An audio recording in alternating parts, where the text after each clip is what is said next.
Lumapit tayo sa ating Panginoon, awitan, purihin ang batong kublihan. Ang Diyos siyang tanging lakas, matayo sa Kanyang harapan. Ang Diyos ay awitan, ating purihin ng may tuwa at galak, ng may tuwa at galak.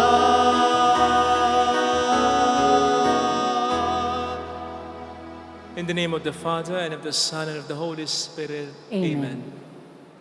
The Lord be with you. And with your spirit. As we gather together to celebrate these sacred mysteries, let us first call to mind our sins and ask the Lord for pardon and mercy. Lord Jesus, you came to gather the nations into the peace of God's kingdom. Lord, have mercy. Lord, have mercy. Lord Jesus, you come in word and sacrament to strengthen us in holiness. Christ, have mercy. Christ, have mercy. And Lord Jesus, you will come in glory with salvation for your people. Lord, have mercy. Lord, have mercy. May Almighty God have mercy on us, forgive us our sins, and bring us all to life everlasting. Amen. Let us bow our heads and let us pray. Draw near to your servants, O Lord, and answer their prayers with unceasing kindness. That for those who glory in you as their Creator and Guide, you may restore what you have created and keep safe what you have restored. Through our Lord Jesus Christ, your Son, who lives and reigns with you, in the unity of the Holy Spirit, one God, forever and ever. Amen. A reading from the book of the prophet Jeremiah.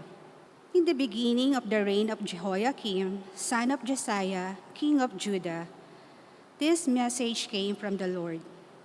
Thus says the Lord, stand in the court of the house of the Lord and speak to the people of all the cities of Judah who came to worship in the house of the Lord. Whatever I command you, tell them and omit nothing. Perhaps they will listen and turn back, each from his evil way, so that I may repent of the evil I have planned to inflict upon them for their evil deeds.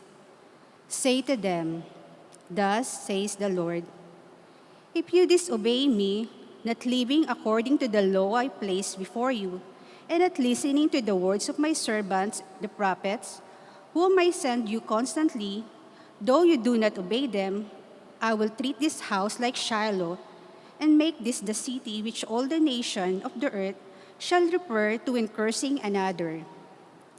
Now the priests, the prophets, and all the people heard Jeremiah speak these words in the house of the Lord. When Jeremiah finished speaking all that the Lord bade him speak to all the people, the priests, prophets laid hold of him, crying, you must be put to death. Why do you prophesy in the name of the Lord? This house shall be like Shiloh, and the city shall be desolate and deserted. And all the people gathered about Jeremiah in the house of the Lord. The word of the Lord. Thanks be to God. Lord, in your great love, answer me. Lord, in your great love, answer me. Those who outnumber the hairs of my head, who hate me without cause, too many for my strength are they who wrongfully are my enemies. Must I restore what I did not steal? Lord, in your great love, answer me. Since for your sake I bear insult, and shame covers my face. I have become an outcast to my brothers, a stranger to my mother's sons, because zeal for your house consumes me, and the insult of those who blaspheme me, you fall upon me. Lord, in your great love, answer me. But I pray to you, O Lord, for the time of your favor, O God. In your great kindness, answered me with your constant help. Lord, in your great love, answer me.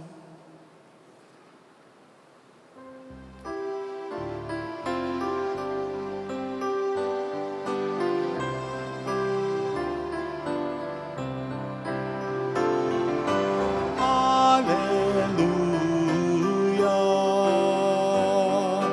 Hallelujah.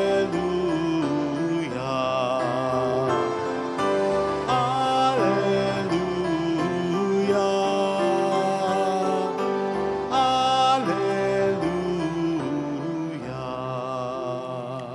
The Lord be with you. And with your spirit, A reading from the Holy Gospel according to Matthew. glory to you, O Lord.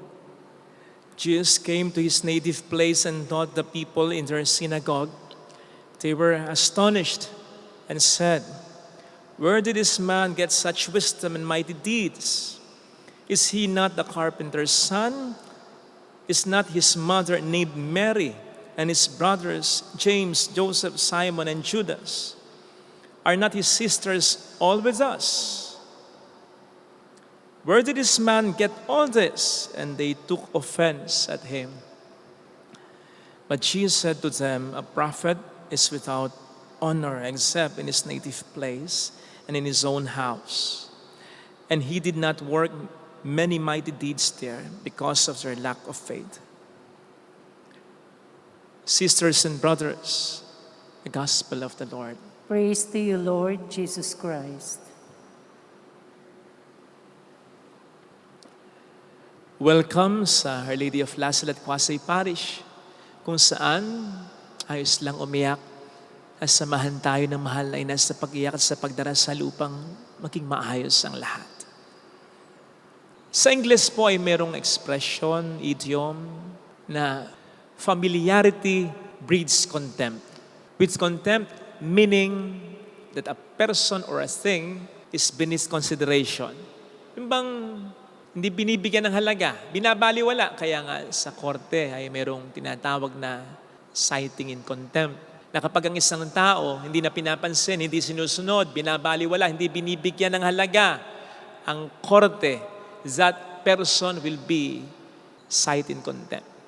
At sa ating pang-araw-araw na buhay po, pwede palang mangyayari yon. Sa ating pagiging over-familiar sa isang tao, isang bagay, hindi na natin ito bigyan ng halaga. Baliwalain na natin ito kumbaga. Lalo pat hindi lang tayo nasanay, nakasama at nakikita yung bagay o taong ito, kundi dahil nakita na rin natin ang mga flaws, imperfections nito. At ang ating Panginoon mismo ay naging biktima nito.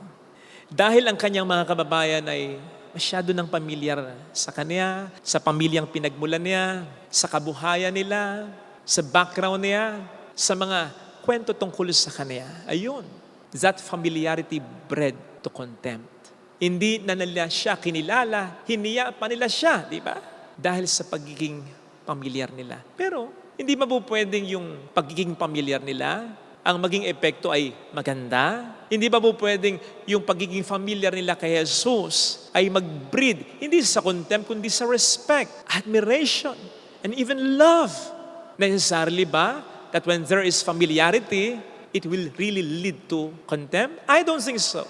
Sapagkat naniniwala ako na bawat ekspresyon, idiom, na nag-express ng katotohanan, kaya nga yan naging idiom o kasabihan, ay po pwede rin kontrahin ng isa pang idiom o kasabihan na nag-express ng katotohanan din, but the opposite thing. Halimbawa po, yung expression or idiom sa Ingles na You are never too old to learn. Pwedeng kontrahin niya ng expression na you cannot teach an old dog new tricks. O yung quote galing kay Benjamin Franklin na, do not put off until tomorrow what you can do today. Ay pwedeng kontrahin ang sinasabi nating, do not cross the bridge until you get or come to it. Pwede ring kontrahin yung expression or yung idiom na many hands make light work, ng idiom o expression na many cooks can spoil the broth. Diba? Tagalog naman tayo. Baka sabihin niyo puro English. Kapag may sinuksok, may madudukot. Pwedeng kontrahin niya ng kapag may sinuksok, may mandurukot. O kaya, ng pick-up line o ng hugot line na huwag kang mag-alala kahit wala kang pera. Ang mahalaga, sanay ka na. O yung kasabihan na kapag maikli ang kumot, matutong mamaluktot, ay pwedeng kontrahin niya ng kasabihan na kapag maikli ang kumot, matangkad ka na. O yung kasabihan o yung expression na kung ano ang inutang, siya rin kabayaran. Pwede nating sabihin na dito sa Pilipinas, ang utang, minsan wala nang kabayaran. Mali yata yung na-research kong kasabihan. Pero ang punto ko, hindi mo pwedeng makulong sa isang idiom, expression o kasabihan ng buong katotohanan. Pwedeng kontrahin yan ng ibang idiom o kasabihan na nagpapahayag din ng iba o kabaliktarang katotohanan. Kaya, yung expression na familiarity breeds contempt ay pwedeng mabaliktad. Sa totoo lang, so much so that familiarity can breed to respect. Na yung familiarity, hindi necessarily na magkaroon ng negative effect. Pwede itong magkaroon ng positive effect. O sige nga, alam natin na maraming mga mag-asawa na matagal lang nagsasama, na over-familiar na sa isa't isa. Pero anong naging resulta? Nagmamahalan pa rin. Ang kanilang pag-asama, exciting pa rin. May mga manggagawa na matagal na sa karir nila, sa ginagawa nila. Pero hanggang sa mag-retire, naku, maiyak pa kasi gustong-gusto nila yung ginagawa nila. Hindi na dahil sa pera, kundi they find fulfillment and happiness in it. Familiar na sila sa ginagawa nila. Sanay na sila. Na kahit nakapikit pa ang kanilang mata, magagawa nila. Pero nandun pa rin yung excitement nila. Kung nakilala po ninyo ako at kung nakita nyo na po akong nagmisa at nagministeryo 18 years ago, noong unang taon ng pagkapari ko, you will realize na ganun pa rin ako hanggang ngayon. Ganadong-ganado pa rin ako. Lalong-lalo na sa pag-sermon, especially during linggo. Kung tutuusin, yun at yun din naman ng mga readings na pagnilayan na natin. Nakagawa na ako ng sermon tungkol dito many years ago. O yun na lamang pong live mass na ginagawa natin 5 years na ito or 6 years na ito Na-sense nyo ba na nag-ulit ako ng eksaktong humilya na nasabi ko na? I bet hindi pa. Kasi ako mismo nakaka-realize, laging may bago talaga, which I believe can also be applied to anything and more especially to anyone. Laging may bago sa kahit sino. Kailangan lang natin hanapin ito. At yun ang pagkakamali ng mga kababayan ni Kristo. Tamang familiar sila sa Kanya at tama naman siguro yung obserbasyon, yung pagiging pamilyar, yung mga nalalaman nila tungkol sa Kanya. Pero ang tanong, si Kristo ay hanggang doon lang ba? Kahit na bilang tao lang. Hindi ba magde-develop yan? Hindi ba gagaling yan? Hindi ba uunlad yan? Di ba? Yun lang ba ang may offer niya sa kanila? Siyempre hindi. May bago. Pero kinahon na nila si Kristo. At hindi po dapat mangyari sa kahit sino, sa kahit anong pagkakataon ito. Sabi po sa Book of Lamentations, chapter 3, 22-23, God's steadfast love never ceases.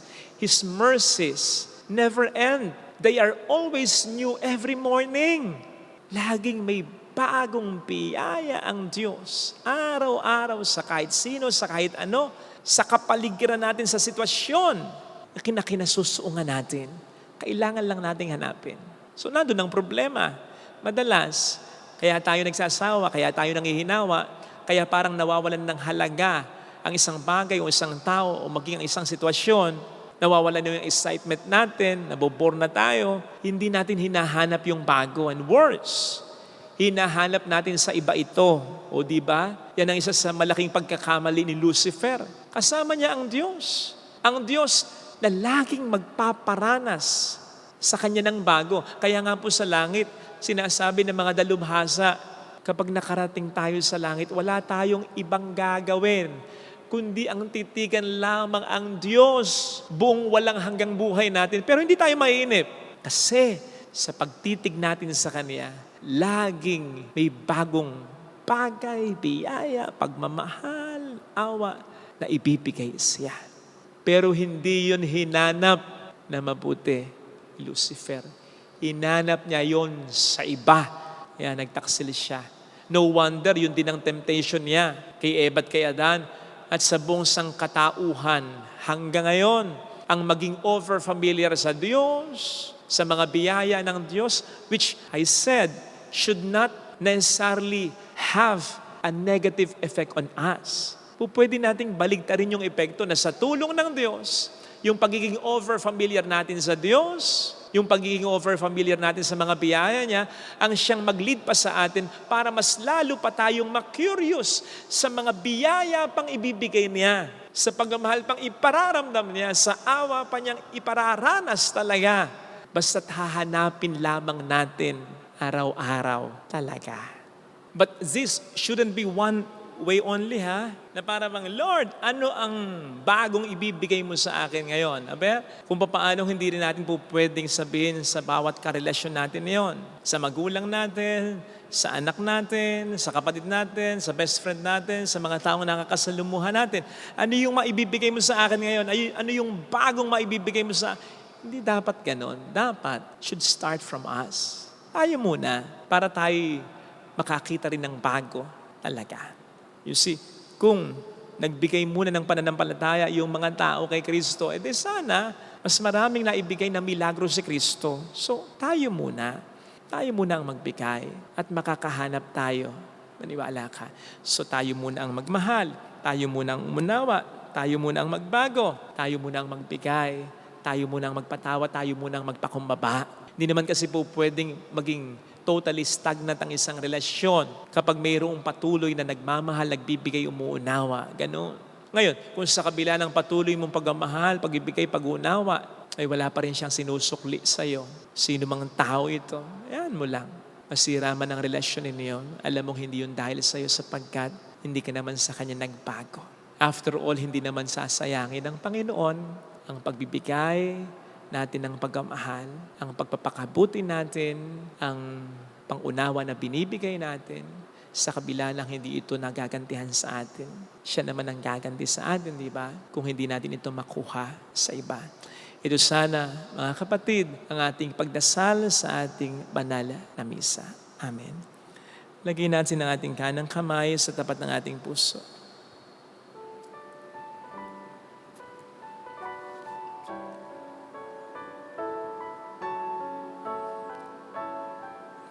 Awitin natin, alam kong may magagawa ang Diyos.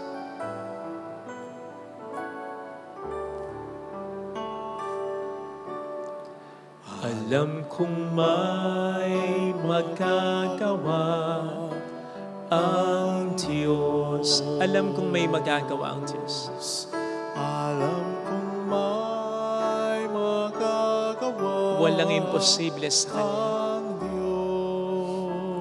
Kung ako'y magtatapat, Kung ako'y magtatapat sa Kanya'y maglilingkod, sa Kanya'y maglilingkod, alam kong may magagawa ang Diyos. alam kong may magagawa ang Diyos. Alam kong diringkin ng Diyos ang samo ko, Alam kong di sapagkat mahal niya ako.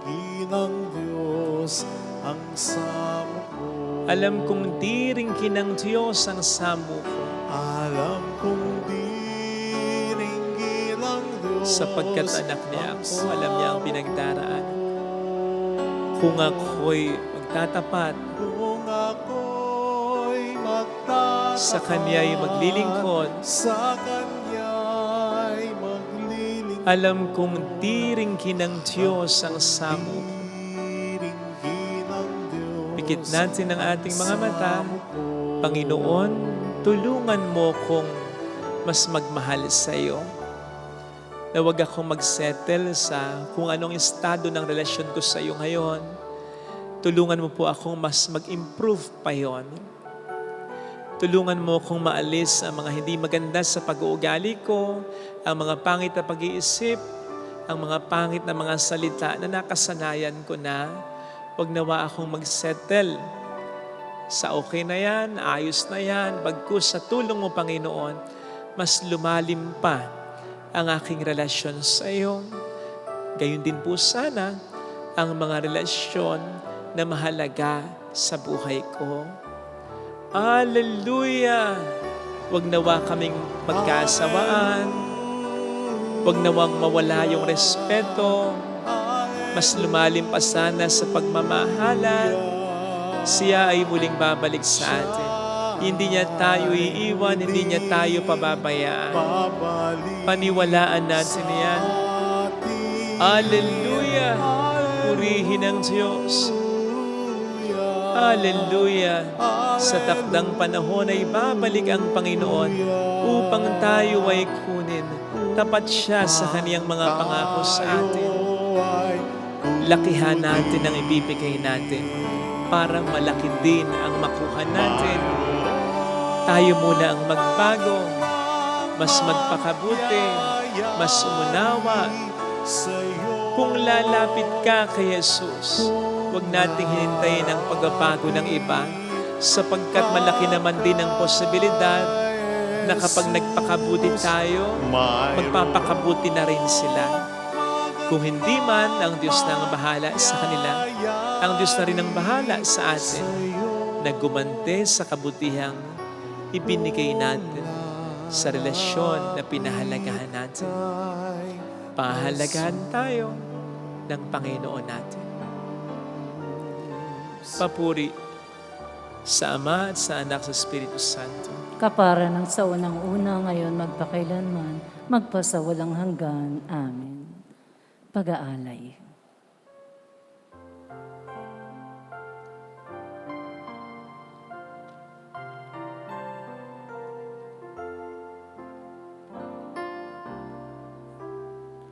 Paghahanda ng alay ay narito po. Ang alak at tinapay dala sa altar mo. Anyo'y magiging tunay, dugo mo't katawan, aming tatanggapin ngayon, magbibigay buhay.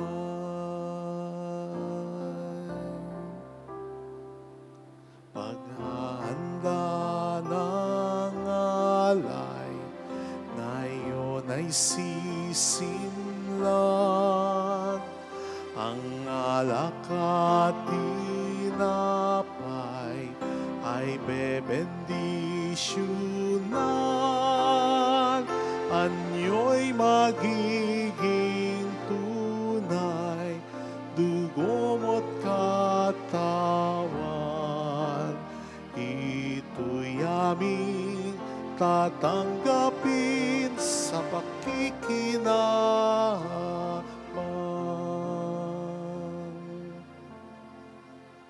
Pray, sisters and brothers, that our sacrifice may become acceptable to God, the loving Father. May the Lord accept the sacrifice at your hands for the praise and glory of his name, for our good and the good of all his holy church. Accept, O Lord, we pray, the offerings which we bring from the abundance of your gifts, that through the powerful working of your grace, these most sacred mysteries may sanctify our present way of life and lead us to eternal gladness. Through Christ our Lord. Amen. The Lord be with you. And with your spirit, Lift up your hearts. we lift them up to the Lord. Let us give thanks to the Lord our God. It is right and just.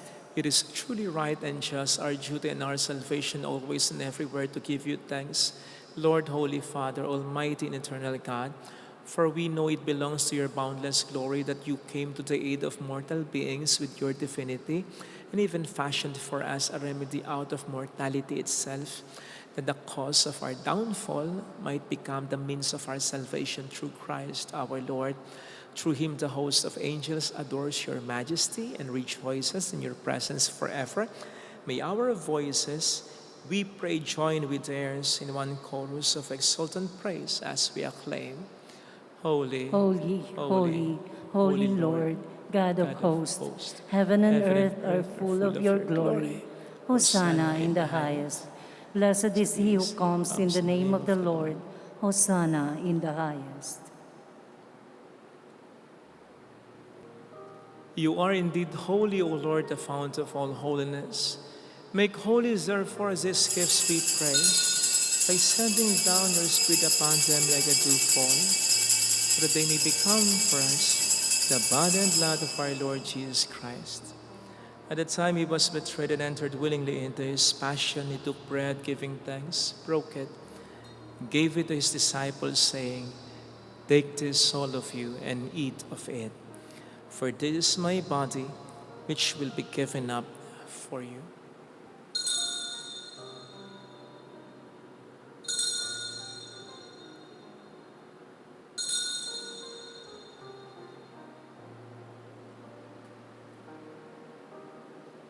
In a similar way, when supper was ended, he took the chalice and once more giving thanks, gave it to his disciples, saying, "Take this, all of you, and drink from it.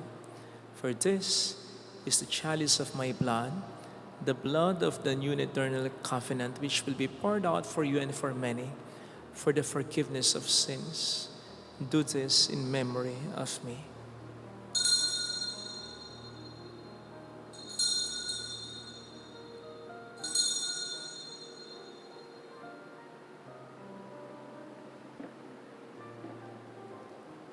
Let us proclaim the mystery of our faith. When we eat this bread and drink this cup, we proclaim your death, O Lord, until you come again. Therefore, as we celebrate the memorial of his death and resurrection, we offer you, Lord, the bread of life and the chalice of salvation, giving thanks that you have held us worthy to be in your presence and minister to you. Humbly we pray that partaking of the body and blood of Christ, we may be gathered into one by the Holy Spirit. Remember, Lord, your church spread throughout the world and bring her to the fullness of charity, together with Francis, our Pope, Dennis, our Bishop, and all the clergy. Remember also our brothers and sisters who have fallen asleep in the hope of the resurrection, and all who have died in your mercy. Welcome them into the light of your face. Have mercy on us all, we pray, that with the Blessed Virgin Mary, Our Lady of Lazaret, Mother of God, Saint Joseph, our most chaste spouse, with all the blessed apostles and saints who have pleased you throughout the ages, we may merit to become co-heirs to eternal life and may praise and glorify you through your Son, Jesus Christ. Through him and with him and in him, O God, Almighty Father, in the unity of the Holy Spirit, all glory and honor is yours forever and ever. Amen. Jesus taught us to call God our Father, and so we have the courage to say,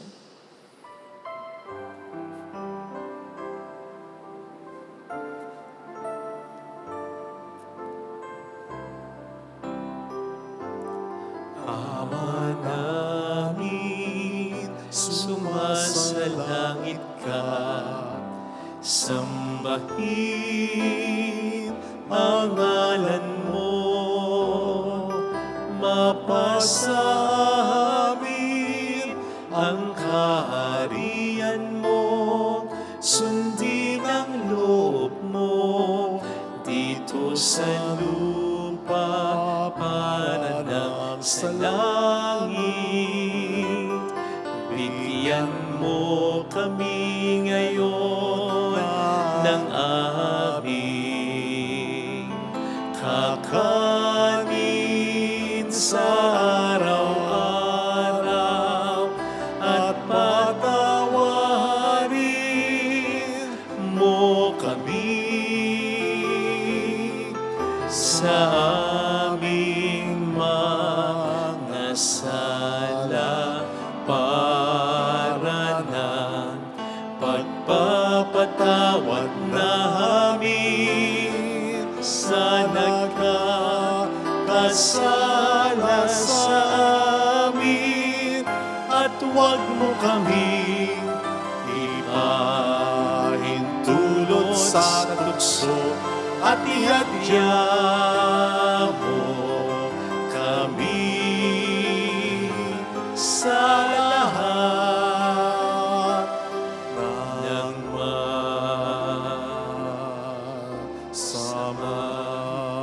Deliver us, Lord, we pray, from every evil. Graciously grant peace in our days, that by the help of your mercy we may be always free from sin and safe from all distress, as we await the blessed hope and the coming of our Savior, Jesus Christ. For the kingdom, the power, and the glory are yours, now and forever. Lord Jesus Christ, who said to your apostles, "Peace I leave you, my peace I give you," look not on our sins but on the faith of your church, and graciously grant her peace and unity in accordance with your will, who live and reign forever and ever. Amen. The peace of Jesus be with you always. And with your Let spirit. us offer one another the sign of God's peace. Peace be with you. Lamb of Lamb of God, God, you take away the sins of the world. Have mercy on us. Lamb of God, you take away the sins of the world. Have mercy on us. Lamb of God, you take away the sins of the world. Grant us peace.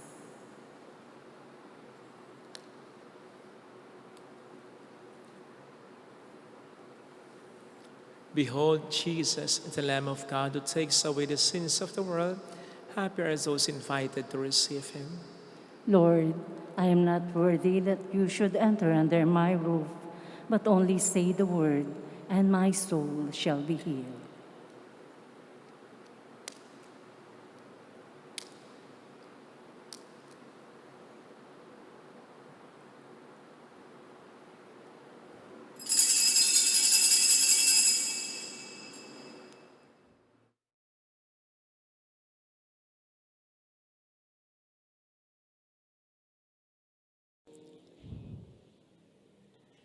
An act of spiritual communion.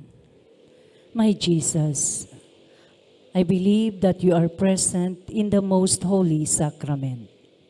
I love you above all things, and I desire to receive you into my soul.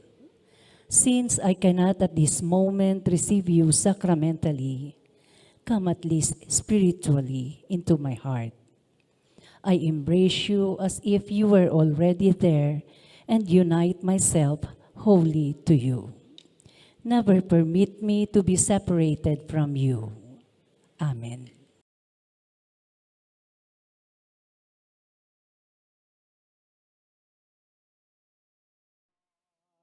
Sa buhay ko, bagong ligaya ang nadarama. Bagong pag-asa ang nakikita.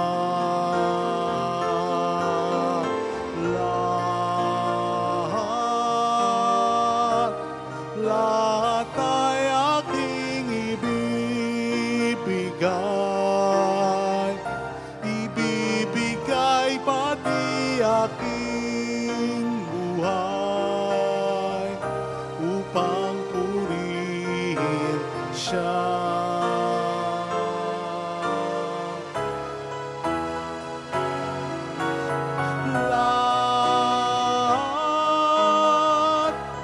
Lahat ay aking ibibigay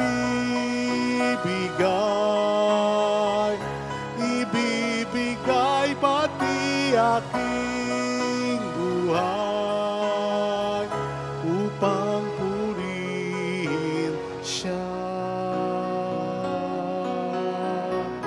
Upang purihin siya. Upang purihin siya.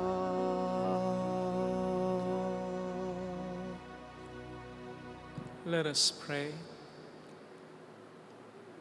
We have consumed, O Lord, this divine sacrament, the perpetual memorial of the passion of your Son. Grant, we pray, that this gift which He Himself gave us, with love beyond all telling, may profit us for salvation through Christ our Lord. Amen. Holy God, Holy Mighty One, Holy Immortal One. Have mercy on us and on the whole world. Holy God, Holy Mighty One, Holy Immortal One. Have mercy on us and on the whole world. Holy God, Holy Mighty One, Holy Immortal One. Have mercy on us and on the whole world. Jesus, King of Mercy, We trust in you.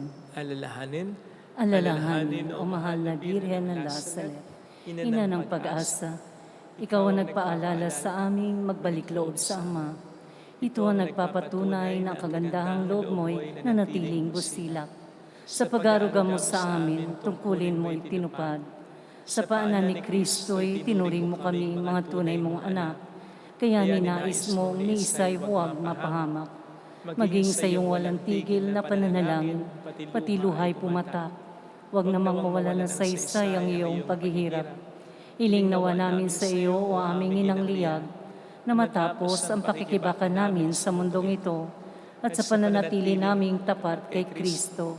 Sa kapurihan mo'y makibahagi kaming ganap, upang kung nasan ka ngayon ay maparoon din kaming lahat, at ang kaganapan ng kalwalatian ng Diyos Amay tuluyang matupad.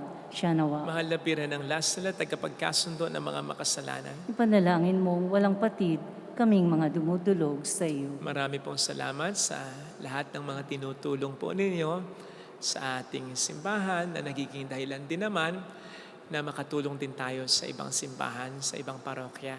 Ngayon po ay nagpapagawa tayo ng kapilya. Maraming salamat po sa inyo. The Lord be with you. And with your spirit. And may God bless us all, our loved ones, our families, in the name of the Father, and of the Son, and of the Holy Spirit.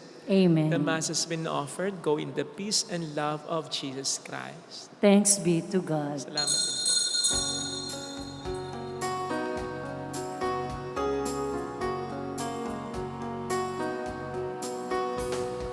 On this day, O Mother of our Lord, we sing you praise for lighting up our way.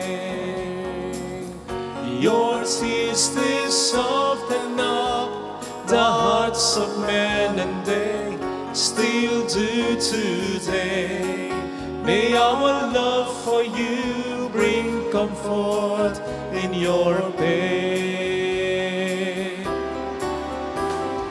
On this day, O Mother of our Lord, we sing you praise for lighting up our way.